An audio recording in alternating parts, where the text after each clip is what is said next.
You first, when you take a look at both of these QBs, who had the most impressive start so far in the preseason?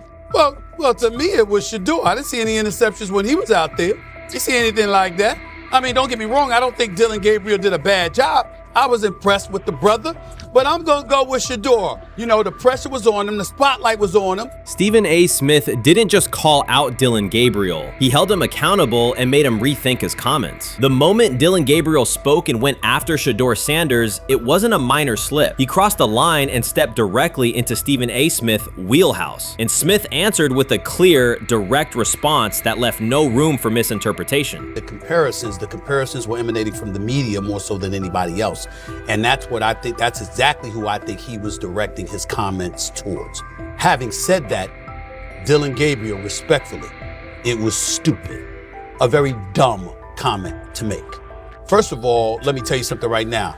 In every walk of life, far beyond the parameters of a football field. This wasn't casual sports commentary, it was a decisive critique. Dillon Gabriel's comments were taken apart by Stephen A. Smith with clear, direct points. Gabriel, a quarterback with solid stats but limited top-level achievements, chose to take a public shot at Shedeur Sanders. Shedeur, who has handled sustained media scrutiny and on-field expectations, became the target of an unnecessary criticism. Smith responded by challenging Gabriel's standing to make that claim, and by defending Sanders on the facts. The outcome was clear. Gabriel overreached, and Sanders didn't deserve the hit.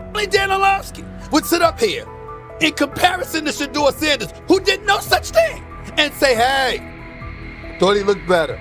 I got to give him the edge here. I thought it wasn't bad. A pick six and a fumble, and we can get over fumbles. Have you heard anybody say that? I know it's possible. Have you ever heard anybody say, we get over? Stephen A. Smith responded immediately. As soon as Dillon Gabriel made his comments about Shedeur Sanders, Smith delivered a clear, point-by-point critique that drew national attention across the NCAA media cycle. Dillon Gabriel has a reputation as a good quarterback, not a dominant one. He can post strong numbers against opponents like Tulsa, but his performance has been inconsistent when the stakes and competition rise to playoff level. Well, those who produce get treated differently than those who don't. What he said echoes the mentality of all of America practically, and most certainly the world, as we see things being globalized more and more every day. It was a stupid, idiotic, immature comment, because clearly you were feeling the heat because a lot of people was talking about how Shedeur should be QB. Dillon Gabriel is a capable quarterback, but not a standout. Even so, he chose to talk down to Shedeur Sanders, a quarterback who has navigated constant scrutiny and pressure and still represents the future of a program that was struggling before he arrived. The comparison was weak. The criticism was unnecessary. Stephen A. Smith recognized that and dismantled Gabriel's argument with a clear, direct response. How the Browns react to this, how the locker room reacts to this, how Shedeur reacts to this, because it was a clear shot at Shedeur. But let's say Dillon Gabriel's talking about the media. How could you be a brand new quarterback in the NFL and the first time you get behind a mic after your first game, you throw the media under the bus? That's arrogance. Stephen A. Smith excels in moments like this. When Dillon Gabriel made his remarks about Shedeur Sanders, Smith responded with a focused, direct critique. He questioned Gabriel's standing to make that claim, noting that Gabriel has transferred between programs and has not been a Heisman finalist. Without theatrics, Smith laid out why Gabriel's resume doesn't justify taking public shots at Sanders. Smith's point was clear. Targeting Shedeur Sanders, a quarterback central to his program's future and consistently under intense scrutiny, was misplaced. Gabriel's criticism lacked the substance to support it, and Smith methodically showed why. Content today on his 42nd I want you to be meaner. Birthday. That's number one. Number two, after the game, the Browns head coach Kevin Stefanski said there was a mix-up in the routes and that players were in the area that they shouldn't have been. Look at Stephen A's face. Look at Stephen A's face. Look at Stephen A. Oh my Lord. The strength of Stephen A. Smith's response was that he didn't just address Gabriel's remarks. He challenged the image around him. Dillon Gabriel often presents himself as an overlooked contender ready to surprise. But the reality is that his profile hasn't commanded broad attention. It's a clear reminder that not every opinion carries equal weight. In defending Shedeur Sanders, Stephen A. was direct and precise. Shedeur isn't just a quarterback. He is Deion Sanders' son, which subjects him to scrutiny far beyond anything Gabriel has faced. Even under that pressure, Shedeur has maintained his composure, shown confidence, and delivered in key moments that helped revive a program many had written off. Stupidity, all of it. I thought it was a clear shot at Shedeur due to the fact that his Oregon coach threw a shot at Coach Prime and Shedeur during their meeting at Colorado last year. But you know what? The cream rises to the top. Let's see what happens this week. I see a lot of the media talking about they think it was about the media and not about Shedeur.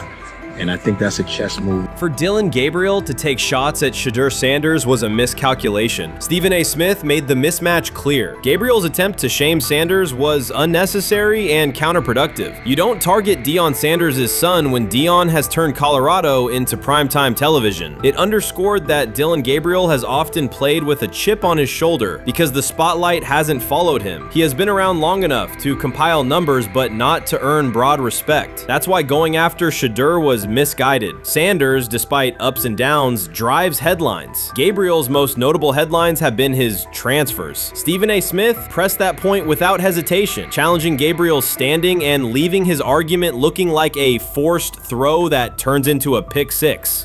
You know what? Still needs to thank me a little bit more for that restaurant I treated him and his family to, because it was big time, and stop embarrassing me by going places and trying to use coupons. That's how pathetic he is. The point is that a pick six and a fumble is usually considered a bad day. Stephen A. Smith didn't need to raise his voice to make the point. He presented Dillon Gabriel as a player whose talk outpaces his resume and defended Shedeur Sanders with clear comparisons. That's why he called Gabriel out so directly. The comparison wasn't just unfair, it was forced. Now look at Gabriel's record. The numbers are solid and he can win against average defenses, but the resume lacks defining markers. There's no sustained Heisman contention, no late season surge that reshaped the national picture, and no postseason moment that cements a legacy. The track record reflects steady production, not top-tier impact. That's the gap Smith underscored. Gabriel's criticism of Shedeur Sanders wasn't supported by what he has accomplished, while Sanders continues to carry a program under constant scrutiny. Let's see some of them step up and make some plays out there. Ain't no way. Gabriel Ain't no way. He's not built like that. No way. And this one is picked off and going back the other way. Oh my God, why did he stop playing? Now it's a foot race. And that is that. They told me bust out my AP, perfect timing. H-shot, we about to get legendary. Shedeur start the next game, baby. Shout out Dillon though, you know what I'm saying? Bro, I love you, my heart. What am I bigger than cheese, bro? You know what I'm saying? But Shedeur got it. Shedeur Sanders is a national brand who draws viewers for both performance and result. Dillon Gabriel's attempt to diminish him read as resentment. And Stephen A. Smith called out the insecurity and lack of awareness directly. Colorado under Deion Sanders is prime time, and Shedeur sits at the center of that spotlight. If Gabriel expected the sports world to agree while he took a shot at Shedeur, he misread the moment. Smith dismantled the argument and questioned the credibility behind it. Gabriel will move on. He'll keep playing, give interviews, and have fans, but this exchange will trail his media profile as a reminder of a misstep. It's a clear example of a resume that doesn't justify taking public aim at a quarterback carrying that level of scrutiny and responsibility. For the Cleveland Browns preseason game today is that the way that some white folks watched Shedeur Sanders last week is the way that some black folks were watching Dillon Gabriel today. And it's not Dillon Gabriel for Dillon Gabriel's sake. Most folks don't have a problem with Dillon Gabriel. It's what he represents, which is the disrespect of a black person for no other apparent reason than they are a confident black person. Dillon Gabriel thought he was aiming up. Instead, he was placed back among quarterbacks who are good but not great. Stephen A. Smith made the central point. Dillon Gabriel doesn't shape the conversation. Sports are about narrative as much as numbers, and Gabriel's story doesn't move the culture, while Shedeur Sanders does. Smith highlighted that contrast clearly. By the end, Gabriel's credibility had taken a measurable hit. The critique was decisive and sent a broader message to any player considering public shots at Shedeur Sanders. If you step into that debate, you will be held to a higher standard and your resume will be tested. Dillon Gabriel learned that the hard way. While much of the NFL community attended the ESPYs in Los Angeles, Shedeur Sanders spent the day in Cleveland with families recovering from a residential explosion. He did not seek cameras or a red carpet appearance. He chose to be present in a neighborhood working through loss. Weeks earlier, an explosion at the Rainbow Terrace apartments in the Garden Valley neighborhood displaced more than 100 residents. Local officials reported that 42 families were left without housing. A father suffered burns over most of his body and remained in a coma. His 2 young children were hospitalized in critical condition. The damage extended beyond structures. Families lost possessions, stability, and routine. Cleveland City Council member Richard A. Starr described the moment as a family fighting for its future. Outside of local reporting, national attention was limited. Sanders decided to go to the site, meet residents, and help organize a day focused on relief and connection.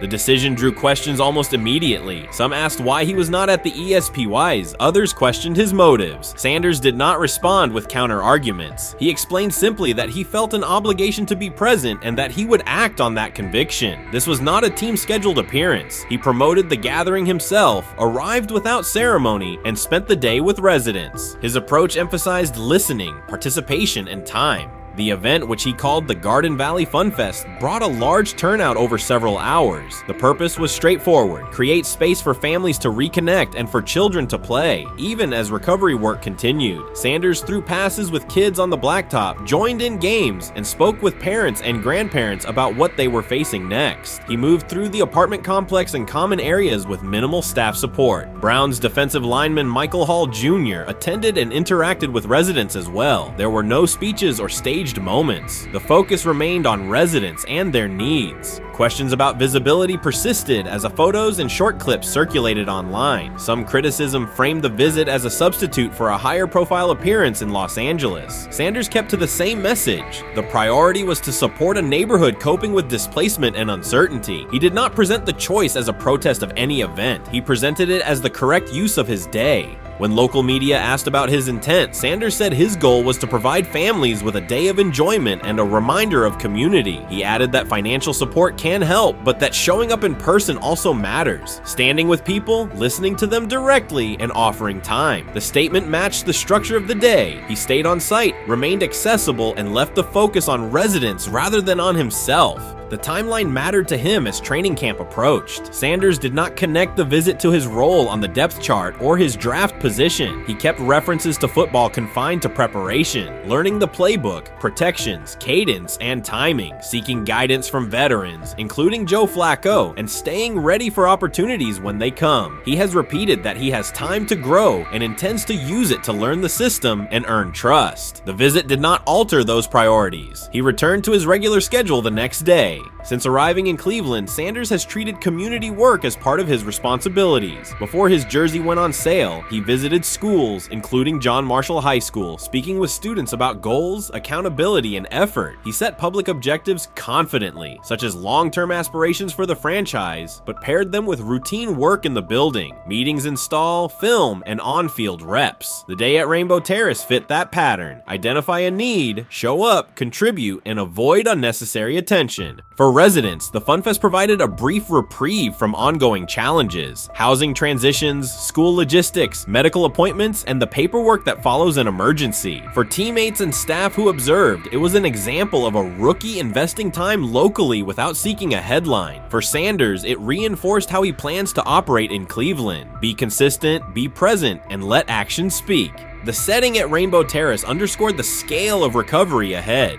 Families described the first weeks after the explosion: nights in temporary housing, efforts to replace clothing and essentials, coordination with agencies and community groups. Sanders moved from group to group, speaking with parents about their immediate needs, greeting elders who came to watch the activities, and encouraging kids who wanted to throw a football, run races, or take a photo. He kept the schedule flexible so residents could arrive and leave as they were able. Community partners and volunteers handled tables for supplies, simple games, and refreshments. There were no sponsor banners or organizational pitches. Residents organized as they usually do, checking on neighbors, guiding children, and sharing updates. Sanders' role was clear: participate, make time, and listen. The presence of a recognizable player brought energy, but the purpose remained practical: create a normal afternoon in a place that had not felt normal since the blast. Online reaction covered the full range of opinion. Some posts praised the decision and the event's tone. Others questioned why a rookie would skip a high-visibility awards show.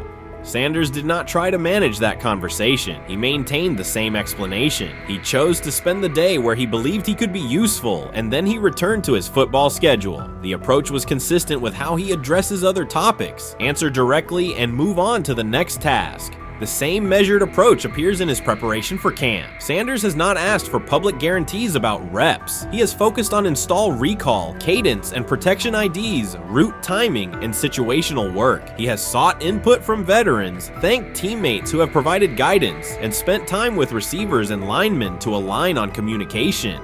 Coaches have emphasized that the quarterback competition is a process, and Sanders has accepted that framework. His emphasis remains on readiness. None of this overshadows the experience and resumes of other players on the roster. It does provide a clearer picture of how Sanders operates as a professional. He separates off-field actions from promotional efforts. He keeps football preparation focused on what he can control. He communicates with teammates across position groups so that timing and expectations are shared. He does not try to steer attention in his favor. He tries to make steady progress. The day in Garden Valley was one example. He arrived without a speech, stayed for hours, and left without an announcement. He did not ask for recognition. He offered time. Residents responded in kind. Kids lined up for catches and races. Parents and grandparents asked about camp and wished him well, and neighbors coordinated rides and schedules around the event. The atmosphere felt like a neighborhood gathering, not a media production. Local leaders who were present or who spoke later emphasized that recovery will take months. Families will continue to navigate housing, healthcare, and daily logistics. Events like the Fun Fest do not resolve those issues, but they help sustain community connections and morale. Sanders' contribution was to create a space for that to happen and to treat the day with the same seriousness he applies to practice, plan, execute, and keep the focus where it belongs. As the preseason approaches, Sanders will continue to compete for opportunities on the field. He has said he will be prepared when called upon, and that he understands the importance of mastering details before focusing on outcomes. The organization will make decisions based on evaluation, and he will accept the results while continuing to improve. The off-field choices will remain consistent, identify needs in the city where he lives, and contribute in direct, practical ways. The core elements are simple. A neighborhood suffered a significant loss. Residents faced immediate and ongoing challenges. A rookie quarterback chose to spend a day there, without a press conference, without a schedule of talking points, and participate in a community-led event designed to give families a break and remind children that play still has a place. He provided presence, not a headline. He listened more than he spoke. He returned to work the next day. In a league and media environment that often prioritize visibility, Sanders made a different choice. He kept attention on people, not optics. He placed value on time spent in person rather than on appearances. He continued to build trust in the locker room and in the city through steady conduct rather than declarations. That approach, measured, direct, and consistent, will shape how he is viewed in Cleveland as much as any public statement could. The outcome of his football career will be decided on the field by installations learned, reads made, throws delivered, and games played. The outcome of his role in the community will be measured by smaller, quieter moments. Afternoons like the Fun Fest, school visits, and unannounced stops where listening matters more than being seen. For Cleveland residents at Rainbow Terrace, the takeaway from that day was straightforward. Someone who represents their team showed up, stayed, and participated without fanfare. For Sanders, it was the same. Do the work in front of you, whether that is a practice period or a neighborhood event, and keep the focus on the people who are affected most. Honestly, guys notice it more when you're out winning games, right? If Cleveland starts off in a bad start, they're not doing well, and all of a sudden Shedeur or Dillon Gabriel are doing well in 7-on-7, they're throwing dimes. In practice drills, the number one defense can't stop them. People take notice of that, and the more that the players see it, they're gonna then the comments start happening over the lunch table. They start happening throughout the building, and that's when the pressure really will get severe. The Cleveland Browns were focused on resolving their quarterback situation until Jason Kelce made pointed comments that triggered a strong reaction from ownership. The response inside the organization was immediate and intense. What exactly did Kelce say that has the dog pound on edge and the front office under pressure? We've seen that miserable game by the Cleveland Browns. So they throw Joe Flacco in there, and I like Joe Flacco. He did good, but they gave him the resource of all the first-team guys. Then they throw Dillon Gabriel in there with first teams and second teams. So Dillon always is getting protected. The same thing again, they gave this scrub max protection on every play. Yeah, he completed some passes, but let's talk about his mistakes. He's still inconsistent with his throws, but he at least had max protection. The Cleveland Browns continue to be defined by inconsistency and avoidable setbacks. Even as fans hoped the organization had turned a corner, Jason Kelce, fresh off retirement, offered a direct critique that reignited doubts about the team's direction. His remarks implied the franchise's structure and decision-making remain unstable and recent progress may not hold. The takeaway for leadership is straightforward. Identify core issues, align on a coherent plan, and execute with discipline. For supporters, it's another sign that the problems run deeper than a single season. They throw Shedeur Sanders in there with the lowest cab drivers you couldn't even get on 5th Street. And I'm pissed off, bro, because the play calling was abysmal. Look, even if you don't like Shedeur didn't even get a chance to be trash. Even if you think Shedeur is garbage, he didn't even get a chance to be garbage. That's how awful the offensive line was. Kevin Stefanski still doesn't want to give Shedeur second strings and first strings reps. Why is that? Browns ownership's response shifted from measured to urgent. The pattern is familiar in Cleveland. The team once treated Johnny Manziel as a franchise solution, retained Hugh Jackson for a second year despite results, and invested heavily in Deshaun Watson through a costly trade and contract. These decisions reflect aggressive but poorly aligned planning. The outcome has been continued instability instead of sustained progress. That this was the guy that they wanted to start. He's seasoned, he's experienced, he still has a big-time arm, even at his age, and they open with the Cincinnati Bengals. They wanted that experienced guy. He was always going to be the guy. They were not going to start Dillon Gabriel or Shedeur Sanders in week 1. Kenny Pickett had a hamstring injury. It makes it easy to go with Joe Flacco. And the question isn't and wasn't going to be who's the starter in Cleveland. The question is, who's going to be the backup in Cleveland? Who's going to be the number 2 quarterback when they open the season against these Bengals? Fans still show up season after season, expecting improvement and bracing for setbacks. The usual pattern has been early optimism followed by a gradual collapse. But last season was different. For a sustained stretch, the Browns looked organized and competitive, resembling a functioning team. Couple days, 3 days until roster cutdowns. How do you feel about that? Do you feel like you belong here on this team?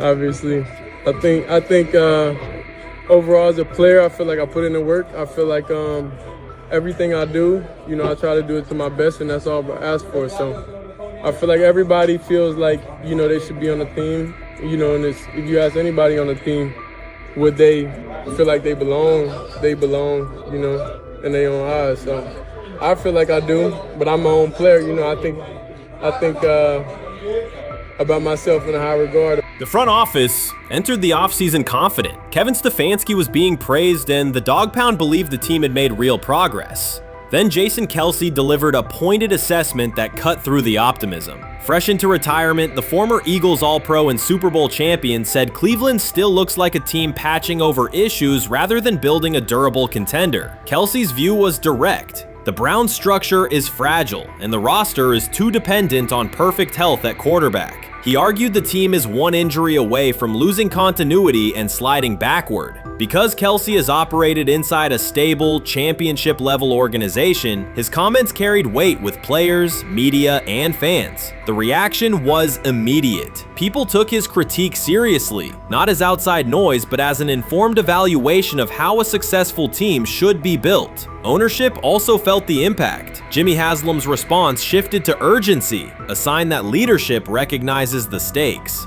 The criticism arrives in the context of prior high-risk decisions, especially the fully guaranteed $230 million commitment tied to Deshaun Watson. Watson has missed time and shown inconsistency when available, and the contract has constrained flexibility. Kelce's remarks highlight why depth, alignment between the front office and coaching staff, and a clear contingency plan at quarterback are non-negotiable. The takeaway is straightforward. Cleveland must convert last season's progress into a stable framework, protect the quarterback, deepen critical positions, and establish a plan that survives injuries and short-term setbacks. Without that, the games that fueled optimism will remain temporary.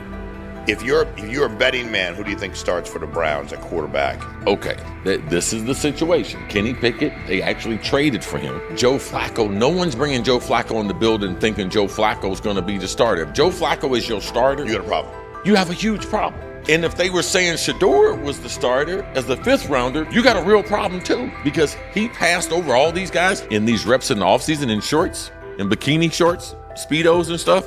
Like, no. That kind of stuff. So I'm not that surprised. When you put down a 3rd round pick on a quarterback, you do believe he has a certain skill set. Jason Kelce stated the obvious. Cleveland committed to a quarterback who hasn't played at an elite level in years, and Joe Flacco's playoff run didn't change the long-term outlook. Ownership appeared more upset that the criticism was public than by the substance of the critique. Many fans agreed. They've seen this pattern before. Rosters age, injuries are inevitable, and when a single contract dominates the cap, one setback at quarterback can undermine the entire season. Kelce's broader point was about structure. The Browns prioritized the high-cost, uncertain starter over depth and contingency. The late-season surge masked issues that remain: limited cap flexibility, thin depth at key positions, and an offense that lacks a credible Plan B. Fans recognize how quickly a strong defense can decline with injuries, and how an offense without redundancy stalls. The AFC North raises the stakes. Baltimore with Lamar Jackson sustains a top standard. Cincinnati with Joe Burrow returns to contention when healthy. Pittsburgh rarely slips below .500 under Mike Tomlin and wins with defense and consistency. In that environment, Cleveland can't rely on perfect health or peak form from one player. The path forward is clear. Diversify cap allocation, reinforce the offensive line and receiver depth, carry a legitimate backup plan at quarterback, and install a scheme that functions regardless of who is under center. Given what we saw yesterday with Shedeur Sanders, somebody on the Cleveland Browns is 100% getting fired, probably by the end of this year. The person who's probably going to end up getting fired is Kevin Stefanski, because I know that he didn't want Shedeur Sanders on the team. It was Andrew Berry who made that pick. You can't really go against your GM. Bad things happen in this situation. But Shedeur Sanders is not without fault for what we saw yesterday. This is the play that we saw yesterday that has the internet just exploding, where Shedeur Sanders took like a 24-yard sack.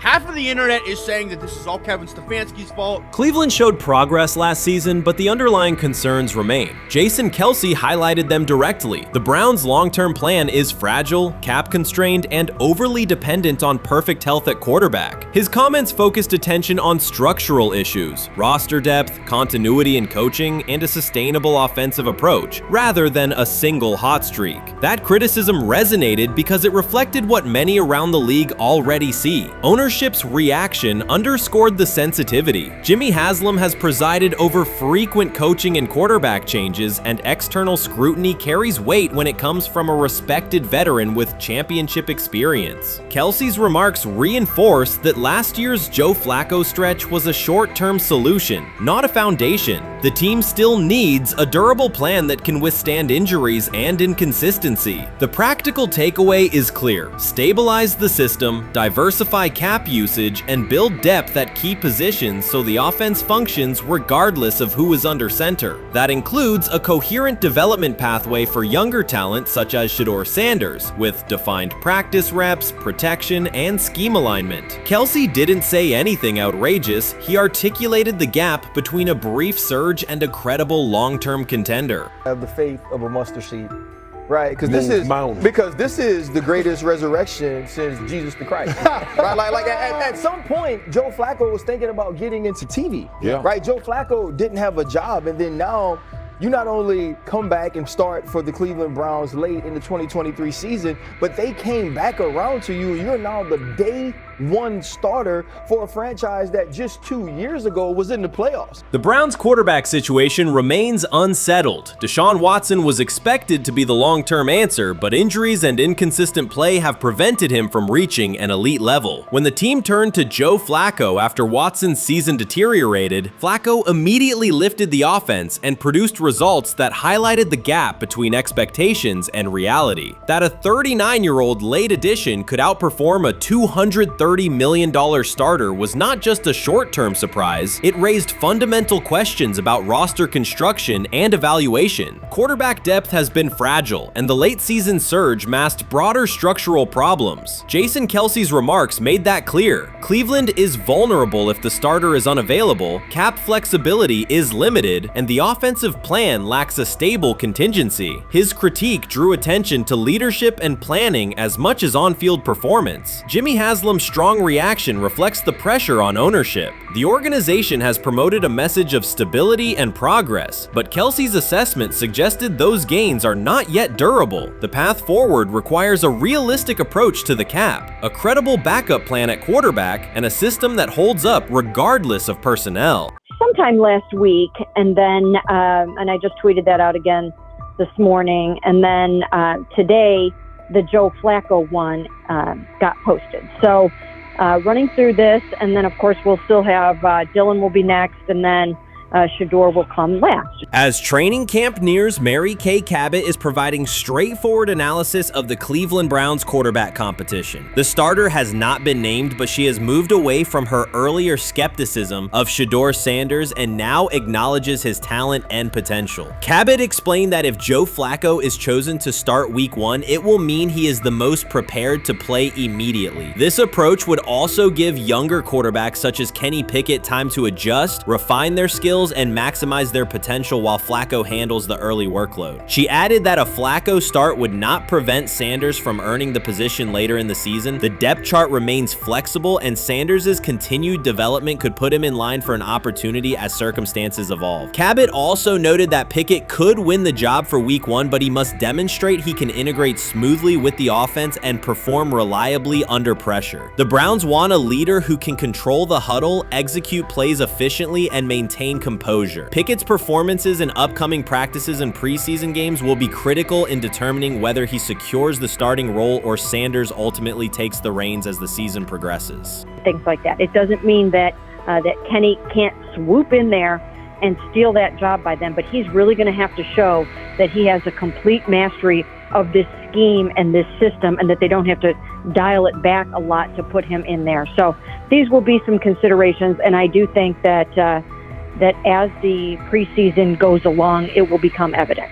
Mary Kay Cabot recently stated that Shedeur Sanders is ready, and the Cleveland Browns are monitoring him closely. After a strong showing during organized team activities and minicamp, Sanders has made notable strides in his development. With continued progress, he is expected to return to the field prepared to contribute meaningfully. The Browns coaching staff is tracking his growth, and anticipation about his long-term role is increasing. Cabot added that if Sanders maintains this trajectory and continues to demonstrate poise within the team, he will have a legitimate chance to earn the starting quarterback job. Each practice rep strengthens his case, reinforcing the possibility that his development could benefit both the player and the organization. As Sanders impresses, discussion about his future in Cleveland becomes more compelling. Cabot also emphasized Sanders' advanced understanding of the offense. She noted that his football IQ appears in every drill and that he seems ready to execute the Browns system at full speed. His ability to process defenses quickly and make decisive reads distinguishes him from his peers. With the appropriate opportunity, Cabot believes Sanders could become a genuine difference maker for the Browns. One area Cabot highlighted is Sanders' command of pre-snap adjustments. His capacity to diagnose defensive fronts and communicate changes gives him an edge and reflects high football intelligence. If he translates those reads into consistent connections with his playmakers, he could elevate the Browns' offense significantly. By comparison, Cabot said quarterback Dillon Gabriel is still refining his grasp of complex terminology and play calling. While Gabriel possesses upside, Sanders' comfort with intricate concepts and his ability to manage tight pockets under pressure give him a clear advantage at this stage. Gabriel must sharpen those elements to compete at Sanders' level. Cabot previously reported that Sanders had already earned first-team practice snaps ahead of Gabriel. Her latest update confirms that Sanders is now approved as the Browns' starting quarterback, solidifying the organization's commitment to him as QB1. Expectations are high, and his response to the challenge will be closely watched throughout training camp and preseason. Cabot further noted that head coach Kevin Stefanski authorized Sanders to take expanded first-team reps beginning next month. This milestone underscores Sanders' readiness and the coaching staff's confidence in his progress. As the regular season approaches, Sanders aims to cement his status as the starter, and the competition for that position is intensified. Though Sanders leads the race, Kenny Pickett remains in contention. Cabot stressed that Pickett must prove he can integrate seamlessly with the offense and perform consistently under pressure. His performance over the next several weeks will determine whether he can challenge Sanders for the starting role.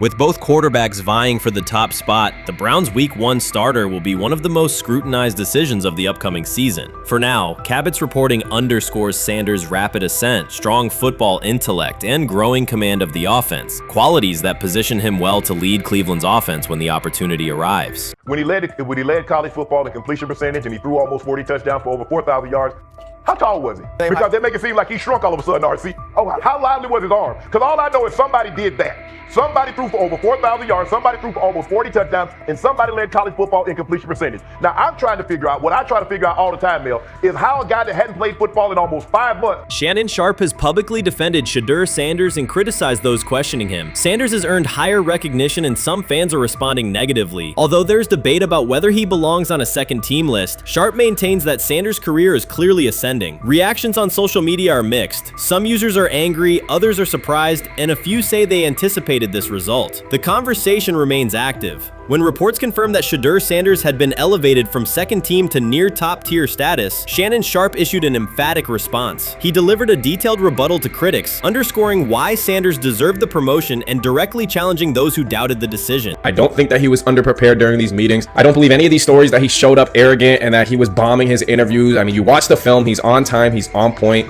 You watch his interviews, he answers like a 10-year NFL veteran. Like, he's clearly dominating OTAs. It's every single day there's a new report of how well he's doing for the Browns in OTAs. And I mean, you can say what you want, it's just OTAs. Okay, if that's your new narrative, then he's doing exactly what he needs to be doing. He's on point, he's on time, he's getting the respect of his teammates, and he's making plays. So we're gonna see years down the line, something's gonna come out that I don't know what exactly it was, but something will come out. Critics have been waiting for an opportunity to dismiss Sanders. They labeled him overrated, accused him of benefiting from nepotism, and claimed his profile came only from his last name and polished image. Within their own echo chamber, they cited every game in which he fell short of huge passing numbers as validation of their doubts. Since Sanders has begun receiving formal recognition, criticism has escalated. A wave of self-appointed analysts is dissecting his throwing mechanics and team role, and many online commentators now argue that his promotion reflects deeper problems within the sport. Shannon Sharpe rejected each criticism directed at Shedeur Sanders. During the broadcast, he turned a routine segment into a detailed examination, acting as presenter, interrogator, and fact-checker. Sharpe walked viewers through game film, season statistics, and scouting reports to show why Sanders merited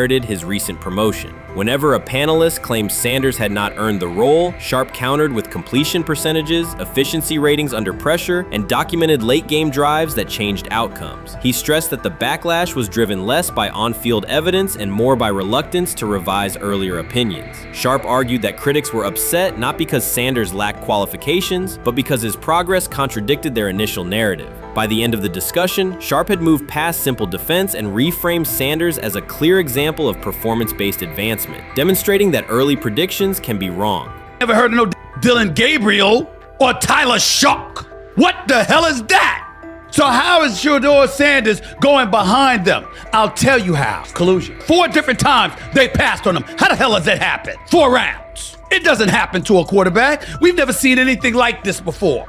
Shedeur Sanders with the watch. Shedeur Sanders with his bravado. Shedeur Sanders with this supposed arrogance or whatever. Shedeur Sanders' advancement did not happen by chance. While detractors questioned his resume online, he continued to prepare, attend every practice, and deliver accurate throws under pressure. The contrast between his output and the complaints directed at him has been stark. Some critics even argued the selection committee was, quote, biased toward performance, as if rewarding strong play were improper. Rumors quickly followed. Certain commentators speculated that a public relations push from the Sanders family must have influenced voters, suggesting everything from coordinated media strategies to alleged favors for coaches. None of these theories addresses the basic point. Sanders earned his promotion through consistent production, poise in the pocket, precise ball placement, and efficient decision-making. Shannon Sharpe highlighted these facts during his response. He noted that Sanders' performance metrics justify the recognition and emphasize that resistance to the move stems more from prior prejudice than from substantive evaluation. For Sharpe, the goal was clear: present the data, challenge unfounded claims, and correct the narrative. The discussion therefore became a broader statement about acknowledging merit and abandoning outdated assumption. Colin Cowherd defend college basketball coaches who have gotten a DUI, come to their defense and say they didn't need to be fired, that they deserve a second chance. But Shedeur Sanders drives 40 miles over the speed limit, gets a one-on-one ticket, and Colin Cowherd comes on his show today and says he's out on Shedeur Sanders. He's seen enough. He can't support him anymore. He can't be in the Shedeur Sanders camp because of the speeding ticket. Shannon Sharpe addressed commentators who portray constant doubt as expertise. Those who discount strong performances with "we'll see" but declare bust after a single mistake. He noted their belief that progress only counts if an athlete visibly struggles. Sharpe's response was methodical rather than emotional. He presented evidence, cited statistics, and calmly refuted each claim. Following his remarks, several critics began revising or deleting earlier posts, recasting themselves as longtime supporters of Shedeur Sanders despite having questioned him for months. Sharpe insists on accountability, naming specific individuals and dates while requesting public acknowledgement of prior errors. He argues that analysts cannot spend months undermining a player's potential and then quietly adopt a supportive stance once the athlete succeeds. These are serious, big-time, top-of-the-line playmakers that they have. If you can go 45-42 in the fourth quarter because your quarterback set the school record with 510 yards passing.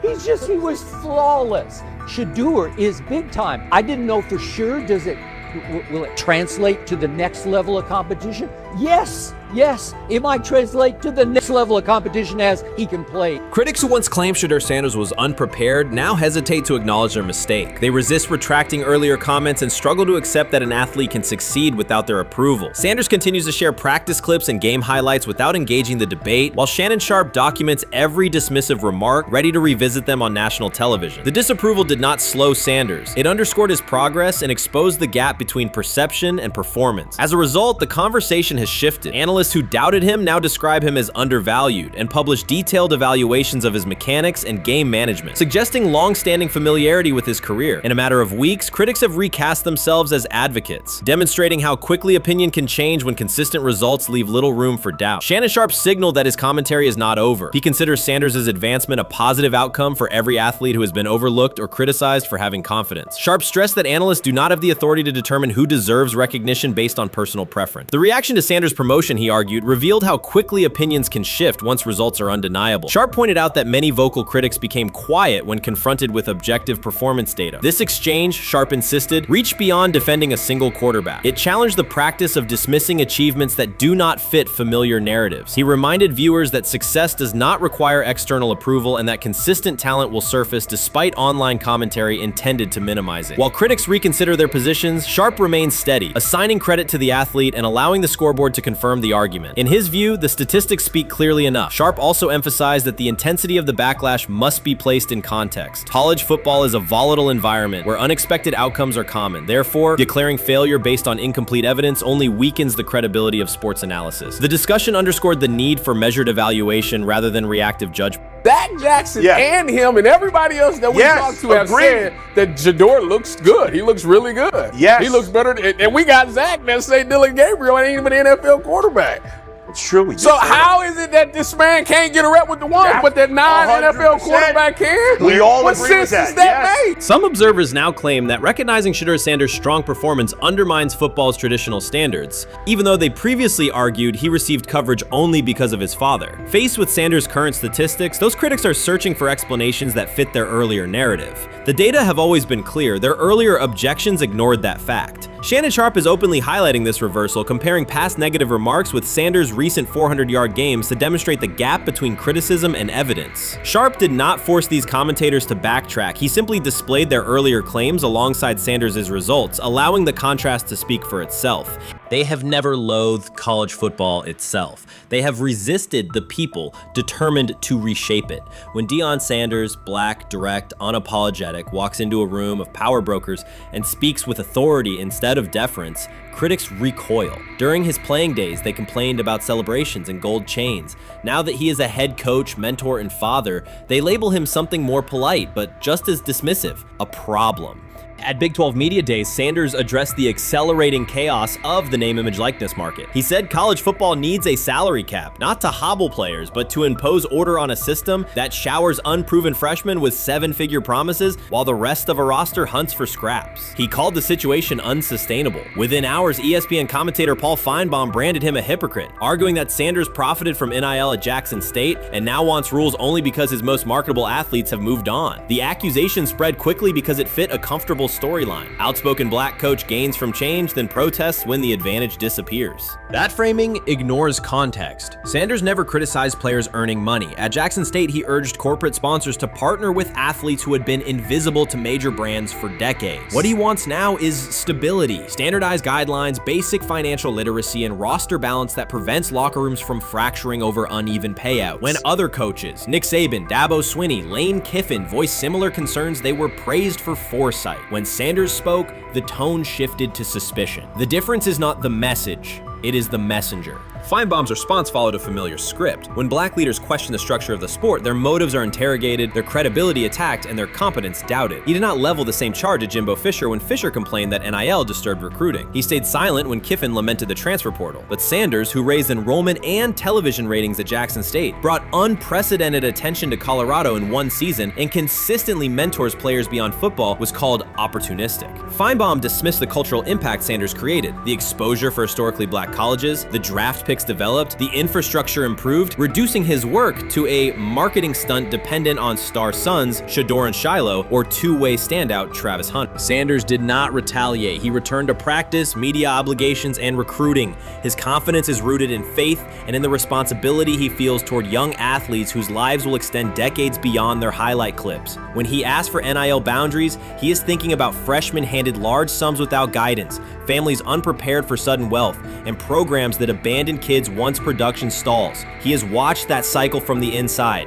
He wants protections, not restrictions. Critics predicted Colorado would fade once Shedeur and Hunter leave. Instead, Sanders signed blue-chip quarterback G.J. Lewis and a wave of transfers eager to join a program that values personal growth as much as on-field wins. Recruits see a coach who challenges the status quo, who places black culture at the program's center without apology, and who will remain visible when social media buzz cools. They recognize that Sanders does not chase attention, attention follows his results. Media outlets reduced the upcoming Buffalo season to a win total prop. 6 victories, give or take. Sanders is playing a longer game. He wants to show young athletes, especially black athletes, that they can lead authentically, speak with conviction, and refuse to shrink for access. Success measured only by the scoreboard misses the point. If Sanders builds men who graduate with financial literacy, self-confidence, and community awareness, he will consider the mission successful, even if Colorado finishes with 5 wins instead of 10. None of that registers with commentators invested in an older hierarchy. For them, leadership should remain predictable, reserved posture, muted tone, minimal cultural expression. Sanders contradicts that image. The possibility that his methods could spread to other coaches, to other programs, threatens a model that has kept decision-making and revenue streams concentrated for generations.